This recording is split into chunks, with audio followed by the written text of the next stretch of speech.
এই রমজান মাসের চাঁদ আকাশে উদিত হয়ে গেলে রাসূল সাল্লাল্লাহু আলাইহি ওয়াসাল্লাম বলেছেন, এই রমজান মাসের চাঁদ আকাশে উঠে যাওয়ার সাথে সাথেই আসমানের যত রহমতের দরজা রয়েছে, এই রমজান মাসের বরকতে আকাশের দরজাগুলো আল্লাহ ওপেন করে দিবে।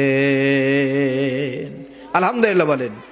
শুধু তাই নয়, রমজান মাসের চাঁদ আকাশে উদিত হয়ে যাওয়ার সাথে সাথে জাহান্নামের শিকল দিয়ে ওই শয়তানগুলোকে, ছোট বড় শয়তানগুলোকে শিকল দিয়ে বেঁধে সমুদ্রের মধ্যে নিক্ষেপ করে দিবেন, আটকে রাখবেন, বেঁধে রাখবেন, যাতে করে রমজান মাসে আমার কোনো বান্দাকে শয়তান যেন ডিস্টার্ব না করতে পারে।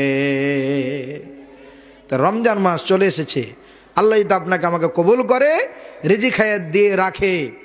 যদি আমরা বেঁচে থাকি, প্রথম নিয়াত করতে হবে 30টি রোজা সহকারে রমজান মাসের যে কর্মসূচি রয়েছে, আমলগুলো রয়েছে, এই আমলগুলো আমরা করবো ইনশাআল্লাহ। নিয়াত করতে পারবেন না?